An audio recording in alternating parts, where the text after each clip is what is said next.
नमस्कार, अक्ष एडु पॉइंट में आपका स्वागत है। आज के इस वीडियो में हम पर्यावरण के एक महत्वपूर्ण चैप्टर जल से संबंधित कुछ महत्वपूर्ण प्रश्न लेकर आए हैं जो आपके विभिन्न परीक्षाओं में बार बार पूछे जाते हैं। इससे पहले हमने पर्यावरण के 2 चैप्टर परिवार और मित्र और आश्रय से संबंधित वीडियो अपलोड कर दिए हैं। अगर आपने वो वीडियो नहीं देखे तो आप हमारे चैनल पर विजिट करके उनको देख सकते हैं। चलो शुरू करते हैं आज की क्लास। आज की क्लास का पहला प्रश्न है, पृथ्वी पर उपस्थित शुद्ध जल के स्रोत कौन से हैं? तो इसमें ऑप्शन दिए हुए हैं नदियाँ, ऑप्शन 2 भूमिगत जल, ऑप्शन 3 झील व तालाब और ऑप्शन 4 ये सभी। तो इसमें ये सभी सही होगा, ऑप्शन 4 बिल्कुल सही होगा। नेक्स्ट, पृथ्वी पर कितना भाग जल है? देखिए इसमें आपका ऑप्शन 2 बिल्कुल सही होगा, 3/4 भाग पर जल है। ठीक है, और परसेंटेज में देखें तो लगभग 71% हिस्से पर जल है। चलो नेक्स्ट, निम्नलिखित में से कौन सा कथन सही है? तो पहला कथन होगा जल जलवाष्प के रूप में वायुमंडल में पाया जाता है, ये सही है। दूसरा कथन है महासागरों का जल खारा व मीठा दोनों प्रकार का होता है, ये गलत है। और द्रवित शुद्ध जल ध्रुवों पर पाया जाता है, ये भी गलत है क्योंकि ध्रुवों पर जो जल पाया जाता है वो बर्फ के रूप में पाया जाता है। और ऑप्शन 4 है, इसमें जल की उपलब्धता लगभग सभी जगह समान है, ये भी गलत है। तो इसमें पहला वाला ऑप्शन बिल्कुल सही होगा। चलो नेक्स्ट, जल की उपलब्धता से संबंधित निम्नलिखित में से कौन सा कथन सही है? तो इसमें 2 कथन दिए हुए हैं। पहला कथन है जल की उपलब्धता किसी क्षेत्र विशेष में जंतुओं की संख्या को निर्धारित करती है, ये बिल्कुल सही है। जिस क्षेत्र में जल की उपलब्धता ज़्यादा होगी वहाँ पर जीव जंतुओं की संख्या ज़्यादा पाई जाएगी। और इसमें कथन बी है जल की उपलब्धता जीवन की विविधता को भी निर्धारित करती है। ठीक है, तो इसमें जो जल की उपलब्धता है वो उस क्षेत्र में पाए जाने वाले जीव जंतुओं और उस क्षेत्र में पाए जाने वाली वनस्पतियों की भी निर्धारित करती है। जैसे अब राजस्थान में जो अब जीव जंतु पाए जाएंगे वो कैसे पाए जाएंगे? जिन्हें पानी की कम जरूरत होती है। उसी प्रकार से पेड़ पौधे भी कैसे पाए जाएंगे? जो कम पानी में भी फलते फूल जाते हैं। ठीक है, तो ये दोनों ही कथन इसमें सही हैं। तो इस हिसाब से इसका ऑप्शन 3 ए और बी दोनों सही हैं, ये वाला ऑप्शन 3 सही होगा। नेक्स्ट, निम्नलिखित में से कौन सा कथन सही है? ठीक है, 3 कथन दिए हुए हैं। मनुष्य के शरीर का लगभग 2/3 भाग जल से बना है, ये इसमें सही है। अगर परसेंटेज में देखेंगे तो मनुष्य के शरीर में लगभग 61% जल पाया जाता है। और कथन बी है इसमें यह शरीर के तापमान को संतुलित रखता है, ये भी ठीक है। शारीरिक रक्त का 80% भाग जल होता है, ये ठीक है। ठीक है, यहाँ पर 80 लिखा हुआ है, लगभग 80 होता है, 79 से 80% जो ब्लड में पानी पाया जाता है, जल पाया जाता है। ठीक है, तो इस हिसाब से इसमें ऑप्शन 4 ए बी सी तीनों सही हैं, ऑप्शन 4 बिल्कुल सही होगा। नेक्स्ट, निम्नलिखित में से कौन सा कथन सही है? तो पहला कथन है जल का सर्वाधिक घनत्व 4 डिग्री सेंटीग्रेड पर होता है, ये बिल्कुल ठीक है। कथन 2 है जल का हिमांक 100 डिग्री सेंटीग्रेड होता है, ये गलत है। हिमांक होता है जिस पर जल बर्फ में परिवर्तित हो जाता है, तो 100 पर नहीं होता, वो 0 पर होता है। ठीक है, ये आपका ऑप्शन गलत होगा। जल का क्वथनांक 0 डिग्री सेंटीग्रेड, ठीक है, ये भी गलत है। तो क्वथनांक 100 होता है। ठीक है, और जल का रासायनिक सूत्र HO2, ये भी गलत है क्योंकि जल का जो रासायनिक सूत्र होता है H2O होता है, H2O। चलो नेक्स्ट, पेयजल की समस्या निम्नलिखित में से संबद्ध है। ऑप्शन ए मात्रा गुणवत्ता में गिरावट, ठीक है, मात्रा में और गुणवत्ता में गिरावट ये समस्या है, ऑप्शन ए सही है। और दूसरा ऑप्शन है उपलब्धता वितरण में असमानता, ये भी ठीक है। मांग और पूर्ति में असमानता, ये भी ठीक है। तो इस हिसाब से ऑप्शन 4 इसका सही होगा। नेक्स्ट, निम्नलिखित में से किस नदी घाटी में भारत की प्राचीन सभ्यता पनपी? तो इन ऑप्शन में से ऑप्शन 4 सिंधु घाटी सभ्यता के बारे में आपने सुना होगा, ये बिल्कुल सही होगा। नेक्स्ट, पंच तत्वों में से जल के अलावे शेष तत्व हैं। ठीक है, पंच तत्व के बारे में आपने सुना होगा पृथ्वी, जल, वायु और आकाश। तो आकाश की जगह पर अंतरिक्ष दिया हुआ है, तो उस हिसाब से ये ऑप्शन 1 बिल्कुल सही होगा। नेक्स्ट, सागर, वायु, भूमि, जल के हैं स्रोत, यौगिक, उपयोग, चक्र। ऑप्शन एक बिल्कुल सही होगा, स्रोत हैं। सागर से जल मिलता है, वायु में जलवाष्प के रूप में जल मौजूद है, और भूमिगत जल के बारे में आपको पता ही है। चलो नेक्स्ट। शरद से मानसूनी मौसम में ओला, ओस, वृष्टि, वर्षा को समग्र रूप से क्या कहा जाता है? बारिश, वर्षण, अम्लीय वर्षा, इनमें से कोई नहीं। तो इसमें ऑप्शन दो बिल्कुल सही होगा, वर्षण। बारिश तो आपको पता ही है। और अम्लीय वर्षा क्या होती है? अम्लीय वर्षा बारिश के साथ साथ सल्फ्यूरिक एसिड और नाइट्रिक एसिड भी बारिश के साथ बरसता है, तो उसे कहते हैं अम्लीय वर्षा। चलो नेक्स्ट। आर्द्र भूमि को देसी भाषा में कहा जाता है, तो इसके ऑप्शन है चौर, मन, अंतःस्थलीय जल जमाव या उपरोक्त सभी। तो इसमें ऑप्शन चार बिल्कुल सही होगा। देखिए, चौर और मन किसको कहते हैं? नदी किनारे जो छिलछिला जल होता है, ठीक है, उसे कहते हैं चौर। एक झील टाइप सी बन जाती है, उसे चौर कहते हैं। और अंतःस्थलीय जल, ये झील को कहते हैं। ठीक है, तीनों इसमें सही होंगे। चलो नेक्स्ट। महानगरों के झुग्गी में मलिन बस्तियों में खारे पानी की शिकायतें आम हैं। खारापन का यह प्रतिशत मात्रा जल में होती है। तो इसमें देखो, पहले समझ लेते हैं खारापन क्या होता है। खारापन होता है जल में नमक या लवण घुला होता है, जो उसकी प्रतिशतता होती है उसी कहते हैं खारापन की प्रतिशतता। तो इसमें आपका पहला वाला ऑप्शन बिल्कुल सही होगा, 0.5 से 3.5%। अब देखो, देखिए इसमें 3.5% जो दिया हुआ है, ये होती है समुद्री जल की खारापन। अब समुद्री जल का खारापन 3.5% कैसे? यानी कि जो समुद्री जल होता है उसके 1 लीटर पानी में लगभग 357 ग्राम नमक घुला हुआ होता है। 357 ग्राम। ठीक है, चलो नेक्स्ट। बादल से जल बूंद बनने की प्रक्रिया में निर्णायक है। तो इसमें ये पूछना चाह रहे हैं कि बादल से जल बूंद बनती है वो किस प्रक्रिया से बनती है। तो इसमें आपका ऑप्शन दिया हुआ संघनन, ऊर्ध्वपातन, वाष्पन, अवकरण। तो इसमें पहला वाला ऑप्शन आपको बिल्कुल सही होगा, संघनन। संघनन कौन सी क्रिया होती है? जिसमें गैस द्रव में परिवर्तित हो जाती है, उसे कहते हैं संघनन। जैसे आपने देखा होगा कि जब भगोने में हम पानी उबालते हैं और ऊपर प्लेट रख देते हैं, तो वाष्प प्लेट से टकरा कर वापस से जल में परिवर्तित हो जाती है। तो किस क्रिया के द्वारा होती है वो? संघनन के द्वारा। चलो नेक्स्ट। जल का वाष्प में बदलना क्या कहलाता है? तो जल का वाष्प में बदलना कहलाता है, इसमें ऑप्शन चार बिल्कुल सही होगा, वाष्पीकरण। तो संघनन तो अभी बताया था आपको। और ये वाष्पोत्सर्जन क्या होता है? जो पेड़ पौधे होते हैं अपनी पत्ती द्वारा वो जल को वाष्प में परिवर्तित करते रहते हैं। जो पौधे के अंदर जल होता है वो पत्तियों द्वारा वाष्प में परिवर्तित होता रहता है, उसे कहते हैं वाष्पोत्सर्जन। और ऊर्ध्वपातन, ऊर्ध्वपातन होता है जब कोई भी ठोस चीज़ सीधे बिना द्रव में बदले गैस में परिवर्तित हो जाती है, उसे कहते हैं ऊर्ध्वपातन। चलो नेक्स्ट।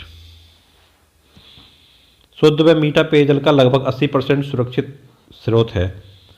तो देखो, इसमें हिमानी दिया हुआ, ग्लेशियर, नदियाँ, सागर, वायुमंडल। पहला वाला ऑप्शन बिल्कुल सही होगा, इसमें हिमानी या ग्लेशियर।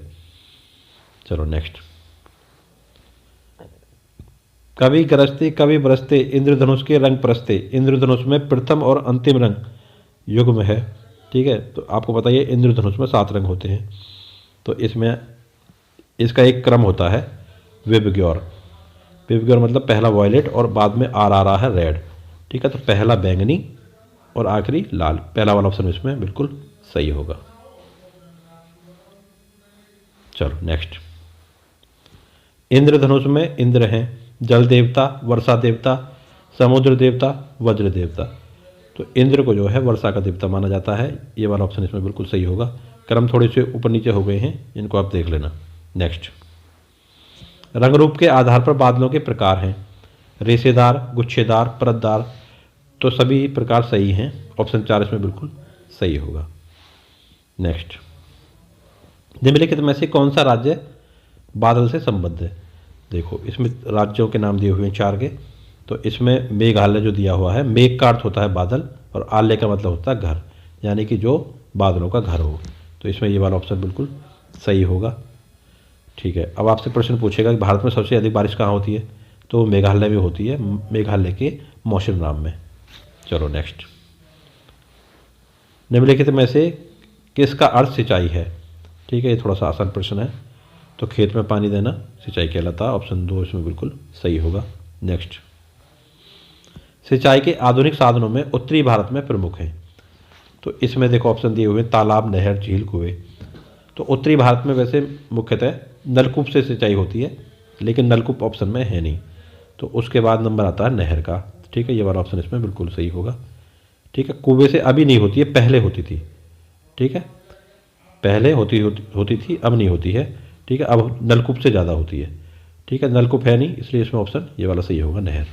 चलो नेक्स्ट। भारत में सर्वाधिक सिंचित क्षेत्र वाला राज्य। अच्छा, ऐसा राज्य जिसमें सबसे ज़्यादा सिंचाई होती हो, सबसे ज़्यादा क्षेत्र में सिंचाई होती हो। तो इसमें देखो पंजाब, हरियाणा, महाराष्ट्र, उत्तर प्रदेश। ऑप्शन 4 इसमें बिल्कुल सही होगा आपका। उत्तर प्रदेश के सबसे अधिक क्षेत्र पर सिंचाई होती है। नेक्स्ट। प्रतिशत की दृष्टि से भारत का सर्वाधिक ये शिक्षित लिखा हुआ, सिंचित होना चाहिए था। ऐसा क्षेत्र जिसमें सिंचाई होती हो, सिंचित, सिंचित। ठीक है, तो प्रतिशत के हिसाब से पूछा है, तो प्रतिशत के हिसाब से होगा इसमें पंजाब। ऑप्शन पहला वाला बिल्कुल सही होगा। पंजाब के लगभग 97% भाग पर सिंचाई होती है।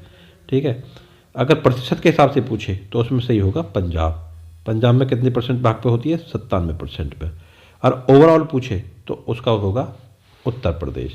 ठीक है, उत्तर प्रदेश का क्या है, बड़ा क्षेत्र है, तो इसमें मान लो इतने इतने क्षेत्र में सिंचाई होती है, ये हमने मान लिया। और ये पंजाब का थोड़ा छोटा क्षेत्र है और इसके इतने भाग में होती है 97% में। तो परसेंट के हिसाब से तो पंजाब आगे निकल गया 97, लेकिन ओवरऑल अगर देखा जाए तो उत्तर प्रदेश के। ठीक है, ये दोनों में अंतर है। चलो नेक्स्ट। विश्व में सर्वाधिक सिंचित क्षेत्र वाला देश। तो देखो इसमें जो है आपका रूस, चीन, भारत, दक्षिण अफ्रीका। तो ऑप्शन 2 बिल्कुल सही होगा। चीन के 21% हिस्से पर सिंचाई होती है और दूसरे नंबर पर कौन है?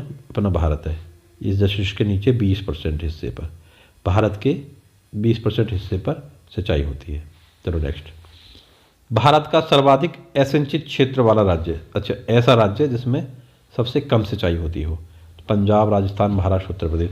तो इसमें आपका ये वाला महाराष्ट्र, ऑप्शन 3 बिल्कुल सही होगा। ठीक है, क्योंकि महाराष्ट्र का एक बहुत बड़ा क्षेत्र ऐसा है जहाँ पर सिंचाई की कोई साधन नहीं है। ठीक है, जैसे इसका मुख्यतः विदर्भ जो क्षेत्र है वहाँ पर बहुत ही सूखा क्षेत्र है वो। ठीक है, वहाँ पर कोई सिंचाई का साधन नहीं है, ना नलकूप है, ना नहर है, और ना ही वहाँ पर बारिश होती है ज़्यादा। चलो नेक्स्ट। ड्रिप स्प्रिंकलर का संबंध है। ठीक है, किससे संबंध है उसका? इसमें ये वाला ऑप्शन आपका बिल्कुल सही होगा, सिंचाई से। ड्रिप स्प्रिंकलर क्या होता है? इसमें फुहारे से सिंचाई की जाती है खेतों की। चलो नेक्स्ट। तालाब से सिंचाई के मामले में प्रथम भारतीय राज्य है। देखो इसमें आपका ऑप्शन 2 तमिलनाडु बिल्कुल सही होगा। अगर आपको कहीं आंध्र प्रदेश मिले, ठीक है, तो वो समझ लेना पुराना डेटा है। इससे पहला जो डेटा था उसमें आंध्र प्रदेश था, अभी नवीन डेटा में तमिलनाडु है। नेक्स्ट। आज़ाद भारत की प्रथम बहुउद्देश्य परियोजना है। तो आज़ाद भारत की प्रथम बहुउद्देश्य परियोजना है दामोदर घाटी परियोजना। ऑप्शन 3 इसमें बिल्कुल सही होगा। ये कब अस्तित्व में आई थी? ये आई थी 1948 में। चलो नेक्स्ट। महान इंजीनियर योजनाकार मोक्षगुंडम विश्वेश्वरैया निम्नलिखित में से किस परियोजना के साकारकर्ता थे? तो इसमें देखिए आपका ऑप्शन पहला वाला बिल्कुल सही होगा, कृष्णराज सागर डैम। ठीक है, ये किस नदी पर है? ये कावेरी नदी पर है। कब हुई थी इसकी स्थापना? 1924 में। 1924 में। कहाँ पर? कावेरी नदी पर है। ठीक है, मोक्षगुंडम विश्वेश्वरैया जो एक अभियंता थे, ठीक है, जिनको 1955 में भारत रत्न भी मिला था। नेक्स्ट। निम्नलिखित में से कौन अंतर्राष्ट्रीय नदी परियोजना है? तो इसमें देखिए आपका पहला वाला ऑप्शन कोसी परियोजना आपका अंतर्राष्ट्रीय नदी परियोजना है। किस किस के बीच में है? भारत और नेपाल के बीच में। 1954 में इस पर संयुक्त रूप से हस्ताक्षर किए थे भारत और नेपाल ने। चलो नेक्स्ट। यह है 650 साल पुराना घड़सीसर सर यानी कि तालाब। इसे जैसलमेर के राजा घड़सी ने लोगों के साथ मिलकर बनाया था। इसके दोनों तरफ पक्के घाट, सजे हुए बरामदे, कमरे, बड़े हॉल और न जाने क्या क्या था। यहाँ लोग मिलते जुलते थे, जलसे होते थे और गाने बजाने का प्रोग्राम भी होता था। इसके धार पर बनाए गए स्कूल में आसपास के बच्चे पढ़ने आते थे।